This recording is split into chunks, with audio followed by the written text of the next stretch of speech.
All right, we are Off the Edge, episode 12. I'm Jake Ellenbogen. He is Cameron Lynch, and we're here to talk about the AFC South today and grade their draft. Before we get into it, be sure to like, subscribe, comment, rate, and review. And Cam, I'm excited to talk about these teams because I think a division that has been kind of up and down lately. Not really a ton of powerhouses in this division. We saw the Jacksonville Jaguars and what they were able to do in the playoffs this year. But the hope is obviously hosting an NFL show. I think we just prefer all NFL teams to get better, and I think that's what happened with this draft. Agreed. Yeah, the Colts, just seeing everything that happened, the Jags, the Texans. The Texans started off real fast, Jake. They started off real fast with those with the trade swap with Arizona at third. You got the Titans as well. Just some of the things that they did in the draft with the quarterback selection. So, yeah, I feel like all top 4 or 5 quarterbacks, I think, went to some of these teams. So, really excited to chat through it. And yeah, man, see how things go. Yeah, sounds like a plan. BetOnline.ag, just letting you know, is your number one source for all your basketball info, stats, news, and scores. Get the latest odds and lines, including the latest player reports for this year's pro basketball playoffs. BetOnline is always your sports information headquarters this season, as we have you covered for all your sports wagering needs. Basketball, MLB, NHL, right to UFC and boxing. BetOnline is the fastest and easiest way to get your betting info, including live betting options and your favorite casino and card games you could play right from your home. Head to the website today or use your mobile device to get in on the action. Be sure to use our promo code Bleav to receive your 50% welcome bonus on your first deposit. Bet online where the game starts. So, Cam, we're starting with the Houston Texans here. And they made some waves, man. They got a really nice trade package from Deshaun Watson, and rightfully so. I mean, everything that happened with Watson, yes, but they also invested a lot in Watson. They developed Watson, and so they came away with a pretty big package for the young franchise quarterback. And so they went out and got their own young franchise quarterback in C.J. Stroud to start it off. You had it. I did not. I thought that, I believed that they were going to go after Will Anderson, which they did end up doing. But let's talk about C.J. Stroud for a moment. What did you think about that? Yeah, Jake, at this point, we're both right. We're both right. The Texans, D'Amico came up and got Will Anderson, which is cool. You think about the Texans, you think about just their history. My dad lives in Houston. His wife is a big Texans fan. They go crazy over the Texans. They just don't win any football games, right, Jake? And so to see hopefully the change of guard, we talk about that a lot, the change of guard. We talk about this. We love NFL teams in general. We want to see everyone get better. I Bleav the Texans, they got better, Jake. So I'm going to give them a B+ on the draft. Normally, I really had like a B or B-, but I'm just going to bump this up a little bit just because they had the cojones, right, to make this move, to firm up their offense and their defense within those first couple of picks. I thought this was going to be the story of the draft, right? But then we get down to the Cowboys and Deuce Vaughn and that story. We get to, the Steelers and their story as well, Joey Porter Jr., those might have been the stories of the draft. But when it comes to actual trades and swaps, I really enjoyed this one. C.J. Stroud, Jake, we talk about it. I love the way that he navigated the draft when it came to his testing, right? I know his testing, he didn't score too well when it came to the cognitive test. And so he backed it up really well. Just shout out to his PR team, right? The way he hit the news, he was like, man, I can step on that football field and make plays at a high level. That test and those grades, that's not going to determine how great of a football player I am. And I think the Texans are going to see it. I love the leadership. I saw some of the messages from his family, when it came to the draft and when he got drafted, and just the stories. It seems like he's coming from a great family, in being from California. I'm happy for him. Jake, to see him get drafted number 2 overall. I know he was crying. He was going through it because I'm sure he thought that his Wonderlic testing and some of those cognitive tests were going to hold him back, but they didn't. So shout out to the Texans. I got a B+ for him. Yeah, so, looking at, the CJ Stroud move and then going and getting Will Anderson Jr., it's like the whole idea of you can only pick one, and they're like, no, We're not only picking one. It's like the parent when like you're a kid and the parent's like, hey, you pick one candy bar, and you basically, if you're the Houston Texans, you're just like, I want a Three Musketeers and a Snickers. Yeah. And I'm not gonna say no. Like I'm not gonna take a no for an answer. And that's pretty much what they did. And I thought they got a fantastic player in Will Anderson Jr. I really like that move. Scruggs was a little interesting pick in the second. I thought it was a little bit of a reach, but then again, we don't really know where the NFL valued him. According to mock drafts, he would be going probably in around the third or fourth round. Tank Dell, very, very interesting here. CJ Stroud wanted Tank Dell. He requested Tank Dell. Obviously, he wanted that deep threat, and he got him. And I like the fit there. Dylan Horton was a pretty solid pick, edge defender at TCU. No true highs, no true lows, just a really solid player all around.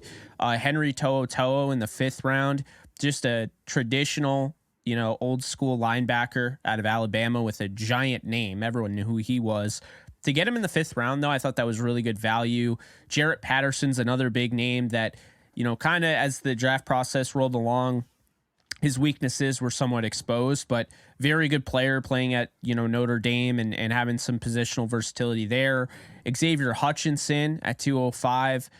Really like his play style out of Iowa State. Has really nice body control near the sidelines. He's able to make those plays. I feel like he's more of a possession receiver, but, he can hang on with contact, catching traffic.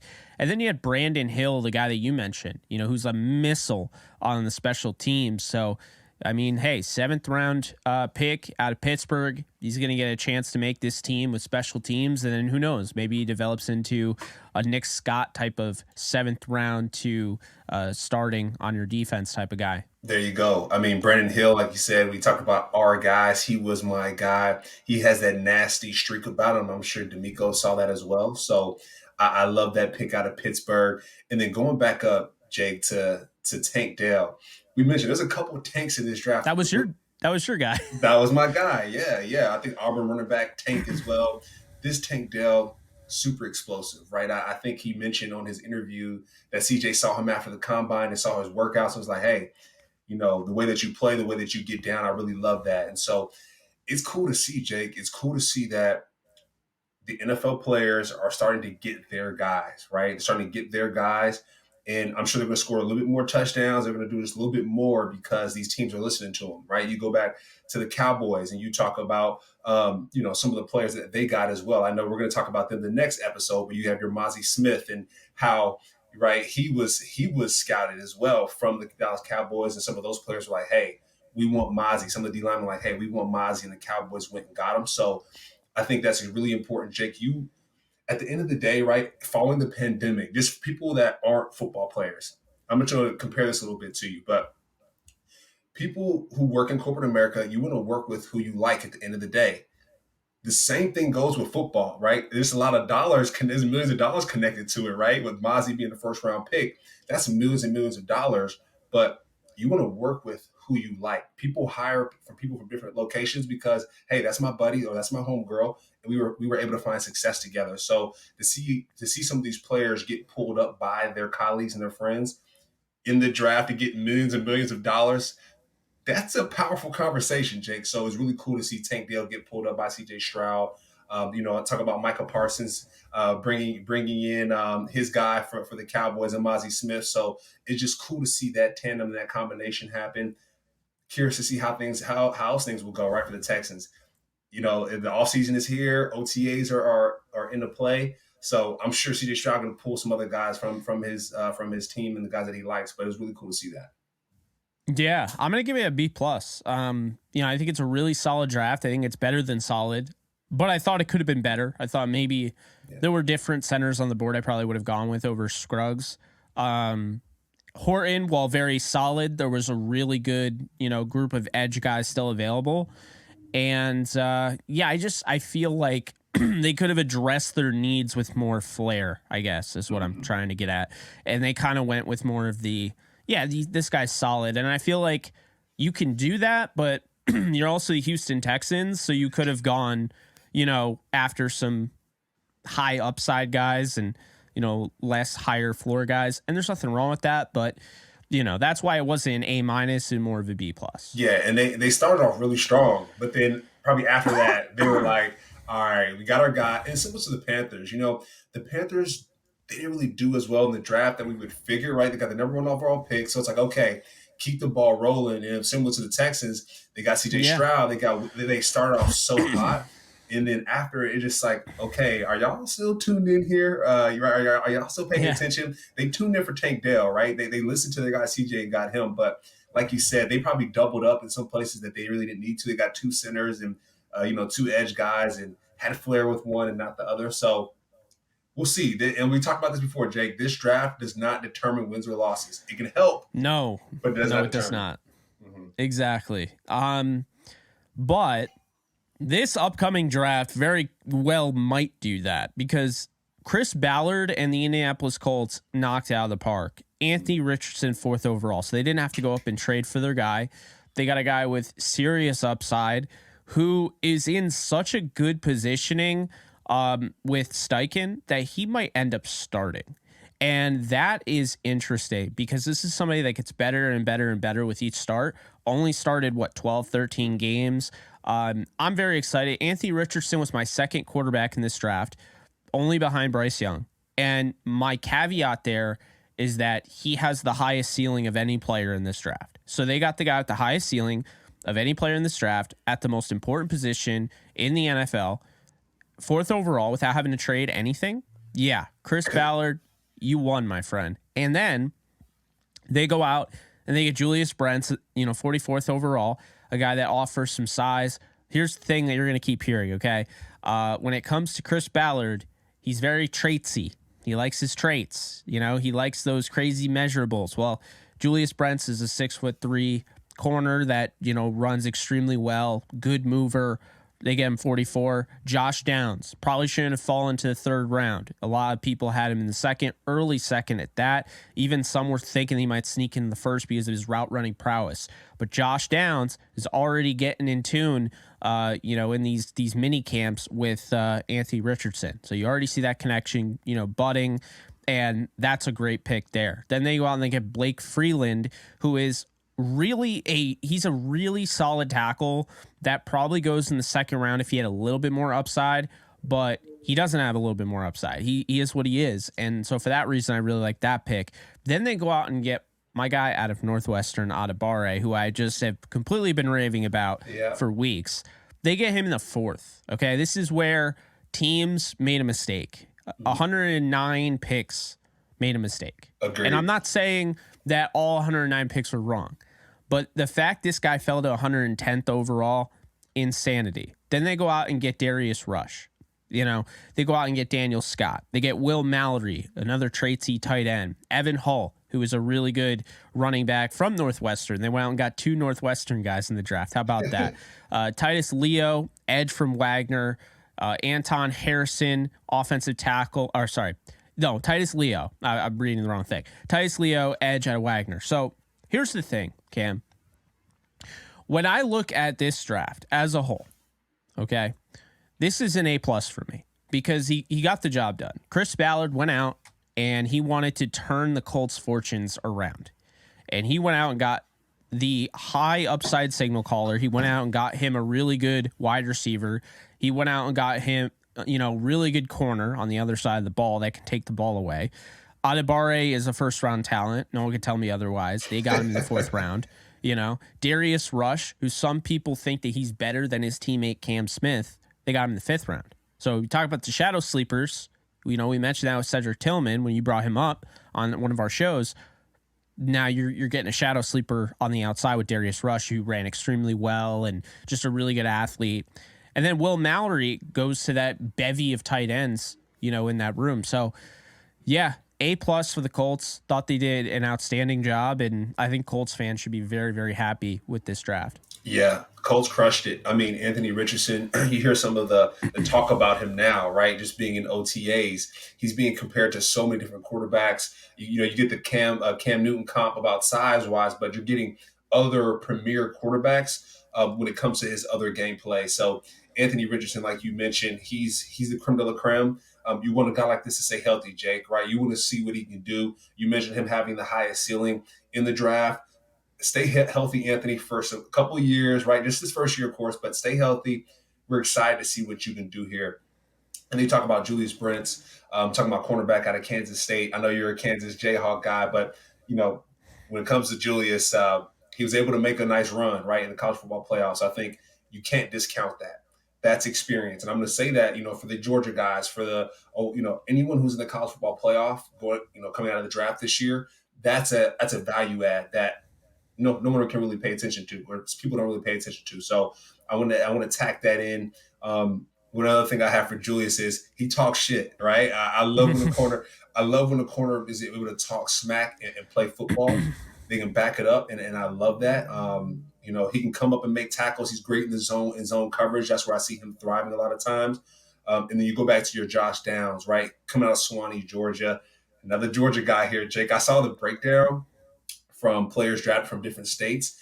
And Georgia was right up there with the Floridas and your Californians. So it's really cool to see guys coming from Georgia. So I really love that. One of the comps I had for him, Jake, was kind of like a Tyler Lockett. Not as fast as Tyler Lockett, but the way he moves and navigates his space in that slot, super dangerous. So I could see him causing some damage. And Jake, you know what I love to say about receivers that can run.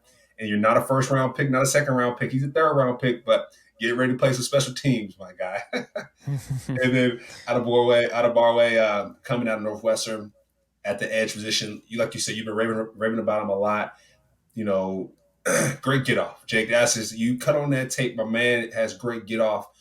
He has a nose for the football, right? That sack fumble piece. And I've talked about this a lot. A lot of times, pass rushers are great at getting around the edge, using their long arms. But he turns the sacks into those fumbles. And like I said, coaches in the NFL love to see that, Jake.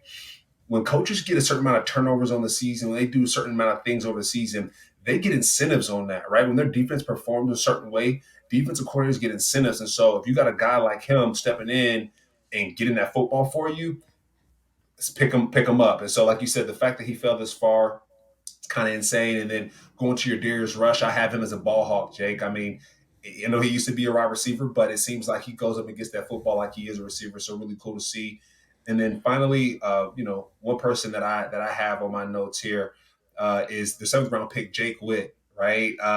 Offensive tackle. I feel like he played receiver back in high school, kind of put on some weight. He ran a 4.88. So I'm sure they're going to find a lot of new positions for him. But like you mentioned, the Colts, I got them as an A+ as well. Along with the Steelers, along with some of these other teams that did a great job in the draft. I think they crushed it. The fact that they picked up Anthony Richardson, right, and the Texans traded for the Cardinals. I think for the Colts, they thought that the Cardinals would take a quarterback, depending on how Kyler Murray, what that looked like. And so the fact that the Texans jumped up and got Will Anderson at 3, and they were able to pick Anthony Richardson at 4, was a game changer. So shout out to the Colts. Great job in the draft this year. No, I absolutely agree, and I'm glad you brought up Jake Witt because apparently I forgot about him, but he's somebody I like too. Another tradesy guy, makes a ton of sense late in the draft. I think the thing that you're looking at is coming into this draft, what were the Colts' biggest issues? Quarterback was one. Going out and getting a slot receiver was another. I know they got Isaiah McKenzie, who played in Buffalo. I felt like they need another slot guy. They have Mike Strahan, who they really like on the outside, small school guy. Ashton Doolin is like the special teamer that can play a little bit, but they need a true slot receiver. I think they got that with Josh Downs, who I compared to Jamison Crowder. I think, he's that short area quickness, I think is really going to help him in that league. Then you have Adebawore, to me, wasn't even a need. It's just the best player available pick. It's like, why the hell is he their pick? We're just going to make it. You got DeForest Buckner, you got Grover Stewart, you got Kwity Paye, and Samson Ebukam. You add him to that room with Taven Bryan, who you also added, and McTelvin Agim. And I just feel like that was just like a no-brainer. Like he'll find his way in a rotation. He'll be a starter down the road. So that's another thing. Then when you look at, the cornerback room, right? I feel like when you're looking at the cornerback room, they lacked size, and I don't make a big deal about undersized and all of that, but you had a bunch of nickel guys playing. I mean, Kenny Moore, right? Isaiah Rodgers, and then really that was it. Like Dallas Flowers. So, I think at the end of the day, you go out, you get Julius Brents and Darius Rush. you get some more size in that room. And I think you get guys that have better ball skills and, can be problems on the perimeter. And just think about this. Anthony Richardson is going to a team now that has Josh Downs as their slot guy, but down the outside, he has Alec Pierce, a second rounder from 2022 that I absolutely loved coming out of Cincinnati. And he's got Michael Pittman Jr. Out of USC. 2020 second round pick. So he's got some good receivers, young receivers that he can grow with. And now he's got Josh Downs, who he came up with in the same draft. So really like what they're doing there. I was surprised they broke the trend of not going after a receiver in the second round. I thought they were going to do that again, but I guess that's every other year. So probably 2024. But no, all in all, you look at the tight end room. He's got Jelani Woods. Last year was a third round pick, and he started to really come on strong towards the end of the year. You got Mo Alley Cox, the former basketball player. You got Kylan Granson. You add Will Mallory. Really liking just everything that's around Anthony Richardson to succeed. And he doesn't have to play right away. He very well could, but he doesn't have to because they do have Gardner Minshew who can, fill in a pinch. But Jonathan Taylor's very excited about him. They also have Zach Moss. They added Evan Hull, like I mentioned, and Deion Jackson showed you that he's, no running back to slouch over. And then the offensive line, you got guys like Raymond, you got Quentin Nelson, Ryan Kelly, Braden Smith. So just making that offensive line better, just getting more weapons for him and making that defense better. And overall, I think just he did an outstanding job. Chris Ballard did with this draft. Yep, like you mentioned, it's with this draft, as many picks that the Colts have, you feel like it's a complete team at this point, right? Like not many free agency moves are needed because they have a complete squad. And Jake, I'm looking at this list here. They have more draft picks than more of the other teams in the draft here. And like you said, they're just covering everything that they need. They're going to be dangerous this year, Jake. I have a feeling with Anthony Richardson, like I said, he has to stay healthy, though, because if not, Gardner Minshew's going to have to step up. They're going to have to figure that out. I know they released Nick Foles recently as well. So, hey, do they pick up another quarterback? What does that look like? I know Carson Wentz could be in the mix. Who knows? But, hey, the Colts, they're looking good this offseason, and they should make a run this year. Also forgot to mention, they got your guy Jalen Jones, too. There you go. So, yeah. The Colts, A+. We move on. Jacksonville Jaguars. So Jacksonville had an interesting draft. They went with Anton Harrison after trading down some. Here's why I like this pick, because I'm not as high on Walker Little as everyone else. I know they got him in the second round, 2021. He had some injury concerns. I'm not as high on him. I like Cam Robinson. I do like Cam Robinson. But you have to keep in mind, they did lose one of their starters, and he's, with Kansas City now. So, I really like the Anton Harrison pick. We've talked about him. He was a first round pick in both of our, opinions. So I like him at right tackle. I think he can play right away. So I really like that pick. Bretton Strange was really bizarre. I thought that was definitely a reach. I compared him to Lance Kendricks, and I think he could be, pretty solid, but I just don't know why they went after him that early. There were other tight ends, including the one the Rams got in the fifth round, Davis Allen, who we talked about. He would have been a better option, I think, value-wise, fifth round as opposed to second round. Bretton Strange, I had like a fourth round grade on. Good player, but definitely a day 3 guy in my opinion. And then you look at Tank Bigsby, one of your guys. You add him to the room with Travis Etienne. He's a straight up one cut back, but they have an interesting looking crop there in that running back room because they got Etienne, they got Tank Bigsby, Jermichael Hasty. They still used plenty last year out of the backfield as a pass catcher, and they did draft Snoop Connor last year in the 5th round. They also have Quadri Olison, and they have Dearness Johnson. So this running back room is loaded. I'm a little surprised they went running back this early in the draft. And then they got Ventrell Miller, linebacker out of Florida, to add some depth. He's not going to start. He doesn't have to. Alucone and, last year's first round pick, Devin Lloyd. Obviously, those are the guys there. But maybe, he works in on special teams. Maybe he gets in some sub packages or whatever there. Then they got Tyler Lacey. My favorite pick in their draft by far was Yasir Abdullah, who was my second overall linebacker in the draft. They get him in the 5th round at pick 136. I just felt like Abdullah can do it all. And the thing that's scary about him is he's an elite athlete, Cam, where he can rush the passer off the edge. And he's one of those guys that fell because he was penalized because he's more of a tweener. But the problem is, that's not a problem. This guy can rush the passer. This guy can play off ball linebacker. He can go sideline to sideline, and he can stick to anybody's hip pocket. I don't care if it's a tight end, a running back, or a wide receiver. You know, he ran, I think, a 4.4. He is really, really dangerous, and I think that's going to be a really key type of guy in that defense. He should have gone higher. I'm very excited about him. I think they got a good one there. Antonio Johnson, one of the best safeties in the draft. They get in the 5th round. Parker Washington in the 6th.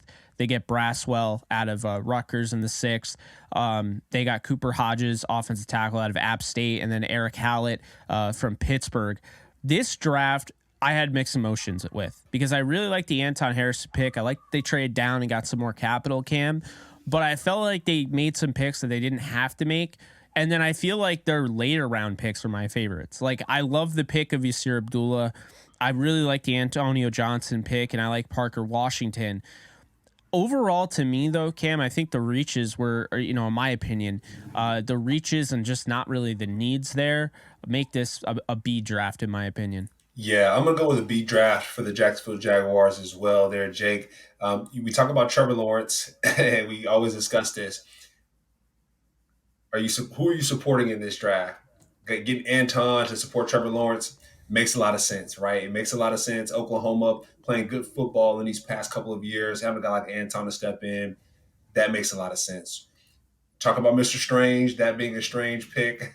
You got Evan Ingram over there at the Jags, and so he will be that long-term replacement for them. But my man can catch the football, Jake, right? If you look at Strange, he can catch the football. Caught 62% of his contested passes in 2022, drop rate of 3%. So he's going to catch the football, and he's not going to drop it. That's what you can ask for. His run blocking, little suspect, right? So maybe somebody to step in and do that for him. But it's a strange pick, but they have a faith in him. Trevor Lawrence will give him the football, and he's supported. So these top 3 picks for the Jags are all in support of Trevor Lawrence, which we love to see, right? Tank Bigsby coming out of Auburn, our second Tank. I know we talked about the other Tank before him, but Tank Bigsby, like you mentioned, one-cut guy. He's a downhill running back, Jake. He's not really looking to, be too sexy in the run game. He's looking to make a few cuts and go straight downhill. Your Travis Etienne, right? That's your sexy running back where he's going to make people miss. He's going to do a lot of things, but Tank Bigsby is exactly what he is. He's a tank. He's going to try to run through some people and gain positive yards. So we love to see that. And then you talk about your Ventrell Miller. It could be a proximity thing, right? Jake, being in Jacksonville, that's only a couple hours from Florida, from UF. So that's a cool pick there. You can pick. That's more of a business move, I would say. I know Ventrell's a good baller, but a nice business move as well. And then going back to Yasir and Antonio, those guys being some of my favorite picks as well out of this entire draft or for the Jacksonville Jaguars. So overall, like you mentioned, a B.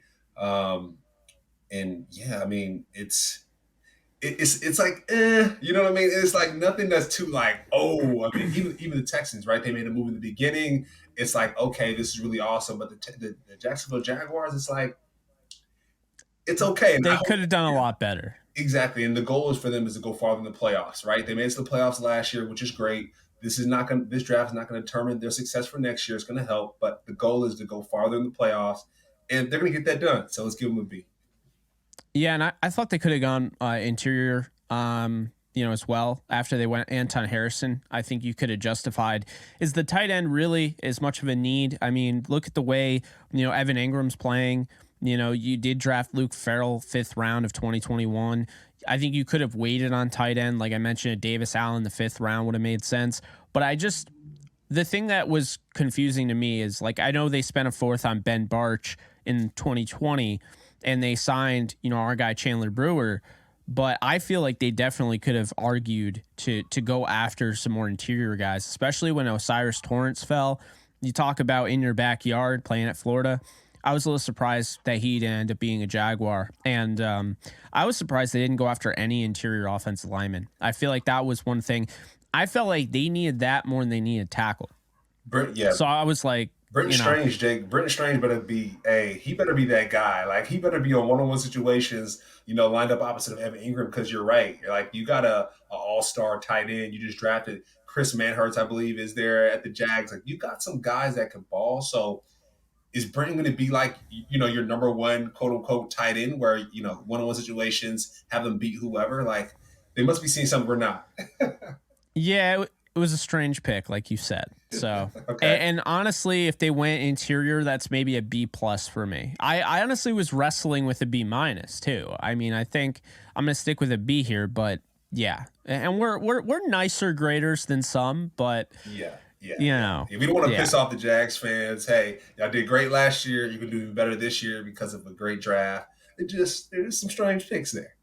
Yeah, just some strange picks. Yeah. Now we look at the Tennessee Titans, and they went out and got Peter Skoronski, 11th overall, after all of the buzz about them potentially trading up and getting CJ Stroud. They tried to, so that was something that was in the cards. They decided to hold back, draft their tackle, and then their quarterback, which is normally a weird little thing, but kind of goes to my point. Will Levis was not a first-round pick. He was not. And they got him in the second, which is where, I mean, I had him as a late second, but I am not going to crap on them for going up and getting Will Levis with the 33rd pick, which normally in any other draft would have been the first pick in the second round. But because a certain team decided to get caught with tampering, it becomes the second pick in the second round. So Skoronski, you and I agree he's a tackle. There are teams that look at him as a guard, and we look at him as a tackle. This is somebody that I was a little surprised to see the Bears pass on. I think we've discussed that before, definitely off air. I felt like it was right there. Skoronski, Northwestern, then you go to Chicago, all that. But apparently what played into it is that he was a Packers fan growing up. No, I'm kidding. Something happened. Yeah, in all seriousness, though, is he going to play tackle or guard? And I couldn't tell you. They went out and got Jalen Duncan in the 6th round. Really traitsy, really athletic offensive tackle.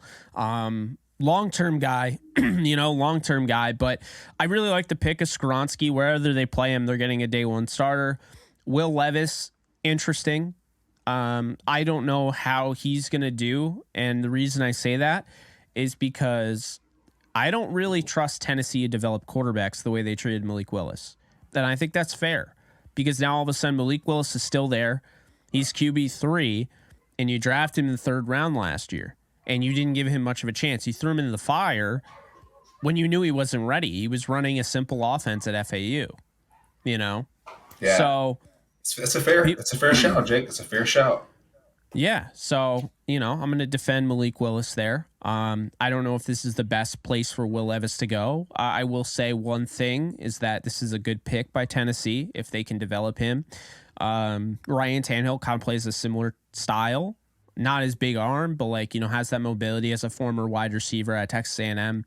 And, I think when you look at it, as far as Ryan Tannehill goes, I think you take those things that he does well, you figure out how to, have Will Levis kind of take that in on himself. He's going to have a chance to start in preseason and learn the ropes and everything. So that'll be an exciting thing.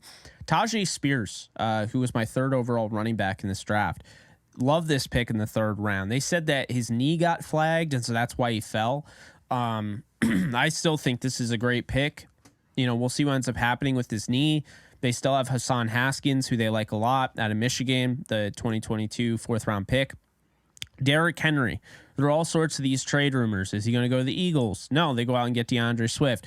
I don't know if Derrick Henry is going to be on this team to start the season. I'm going to assume he is. But when his time is up, Tajay Spears can fit right in there. He could do it all. So really like that pick.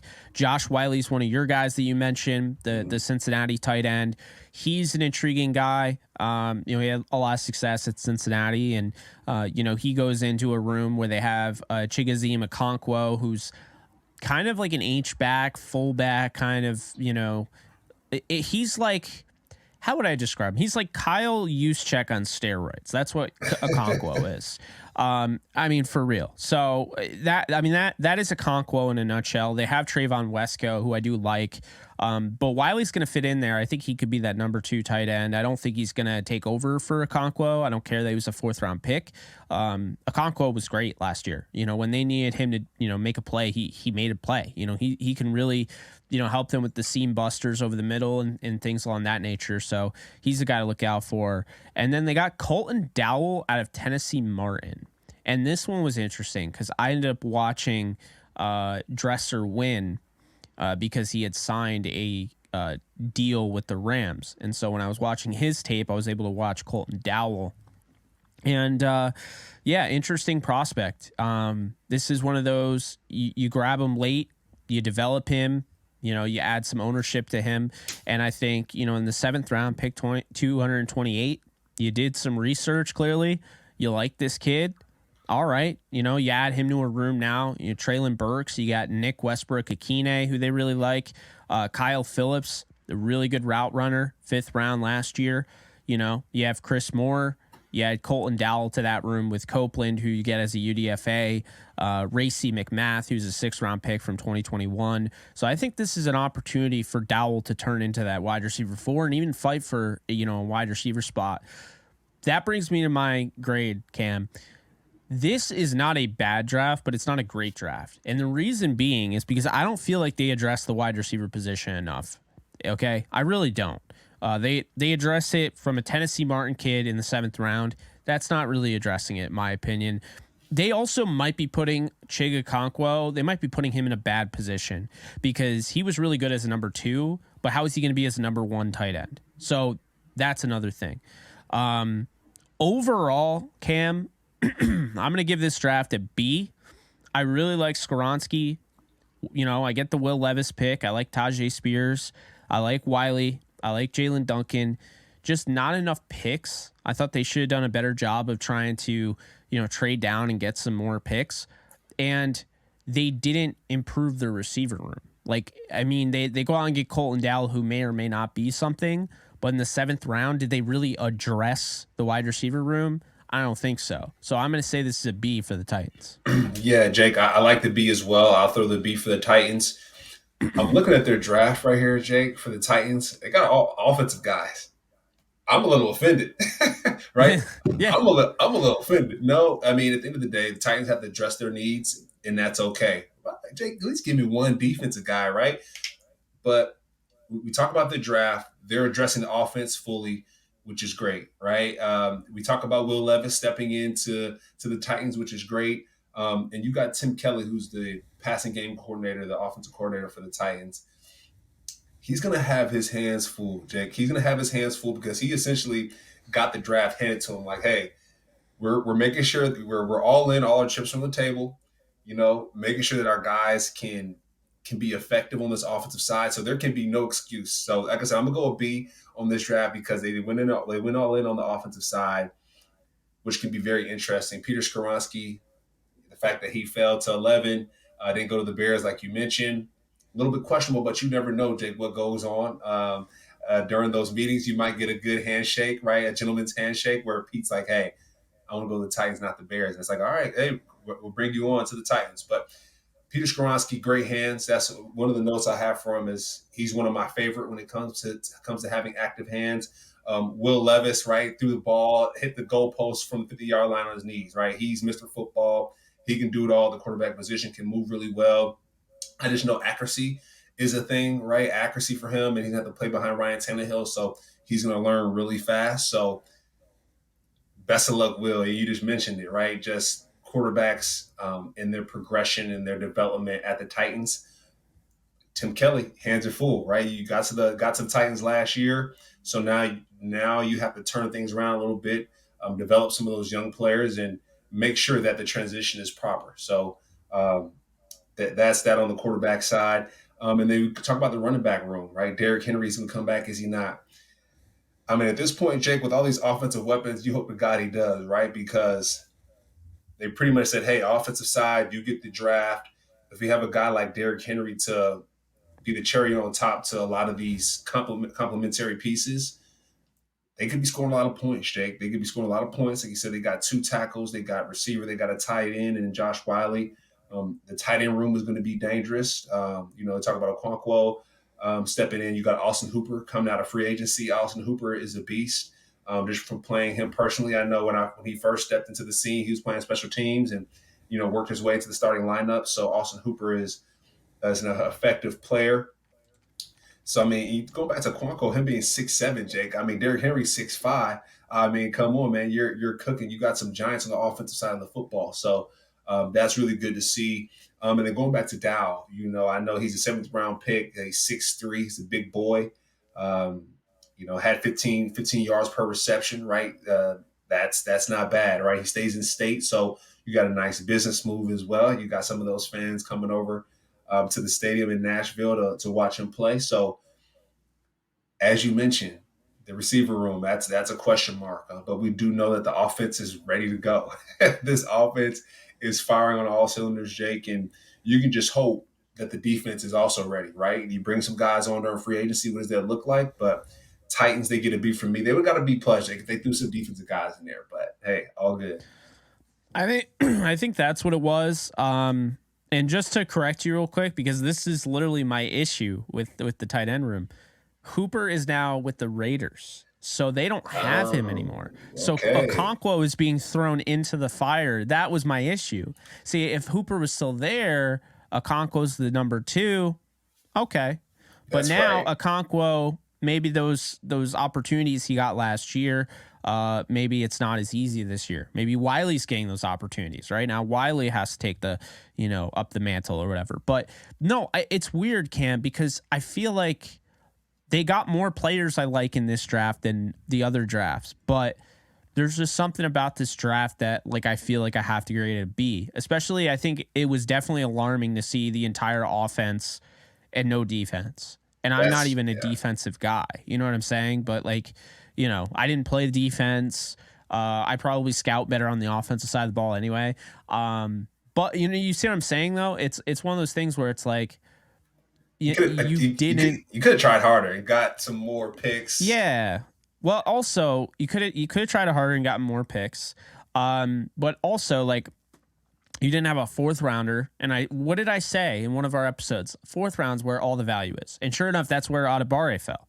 So you didn't have that opportunity. I just feel like this was a draft where you could have gotten a lot of really good defensive players in the 3rd through 5th round, and you didn't grab anybody. I mean, their UDFAs, you could say I don't even honestly, I didn't really like their UDFAs either on the defensive side. So yeah, I mean, I'm gonna stick with a B here. So I think the division definitely got better though. Yeah, the division got better, Jake. And what I'm seeing is from this division, they got their quarterbacks, right? A lot of these divisions, they got their franchise quarterbacks. And it seems like after they got their franchise quarterbacks, they cashed in, right? I'm good to go.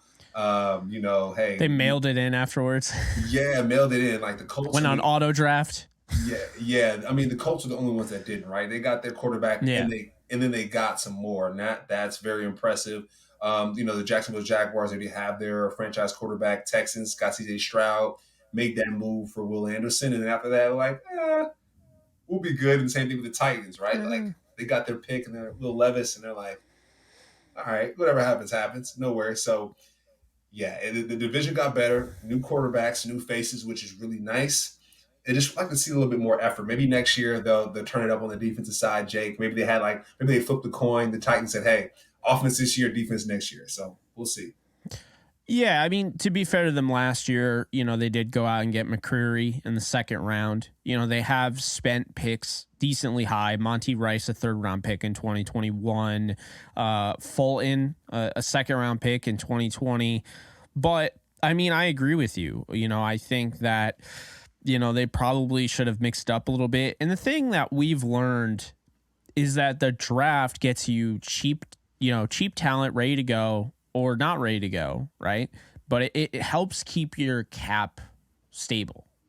And if you're just focusing on one side of the ball, injuries happen, my guy. And when injuries happen, you now have an entire draft in which you didn't really address the defense.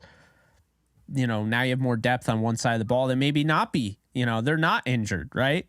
So now you have extra depth. You have overflow depth where maybe you look in preseason or whatever and you're like, Hassan Haskins, right? We went out and we got Tajay Spears. Maybe we don't like him as a number 3. He's a little bit too good for number 3.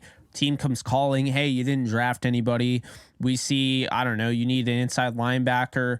We'll send you our inside linebacker for Hassan Haskins. Devin White, if he wants to go. Well, yeah, it could also be, yeah. I mean, I wouldn't rule out anything, I will say, though, Vrabel deserves credit because he's a defensive-minded guy, and he doesn't have a bias towards the defense. Clearly, after this draft, that kind of proves it. Yeah, I mean, he went all in. Jake, this is chips all. Hey, I get all my chips. This is the draft. I may not be back next year, right? I may get fired if the season is whatever that looks like. But regardless, I'm all in. And wipe your hands. So, hey, we'll see what happens, Jake. I'll be curious if we pin it now. By the time the season kicks off, after preseason, of course, we're going to look for the trade deadline and see the Titans should be at the top there. Or come the playoffs, come towards the end of the season, where are the injuries? Where are they at? Is it on the defensive side of the ball? If it's on, I'm just very curious. I want to put a pin in this, and I want to track the Titans as they go because the fact that they went all in on offense, it's a little strange. It's a little strange. Yeah, it very much is. But I think that's going to wrap it up. So the only way we know how to end every show is to wish somebody a happy birthday that played in the NFL. And that featured NFL player happens to be Ronnie Lott, Hall of Fame safety, maybe the greatest safety of all time. 4-time Super Bowl champion. He turned 64 today, Cam. 6-time All-Pro, 10-time Pro Bowler. He played 10 years with the 49ers, 2 with the Raiders, and 2 with the Jets. I didn't even know he played with the Jets. I did not know that. He started 189 games. He had 63 interceptions, 1,146 total tackles, and 5 touchdowns. I could go on and on and on with his stats because they're all really impressive, but we would need some more time, and we don't. So happy birthday to Ronnie Lott. Obviously, very, very talented player in his own right and one of the true trailblazers at the position. And man, that's going to do it for us. Appreciate you guys. And just letting you guys know, this is presented by betonline.ag. You can use our promo code Bleav to receive your 50% welcome bonus on your first deposit. And also be sure to follow my guy at Cameron Lynch 50 on Twitter. You can follow me at JK Bogan on Twitter. And you can follow the show at Off the Edge Show on Twitter. So that's going to do it. We'll see you guys next time. Happy birthday, Ronnie Lott.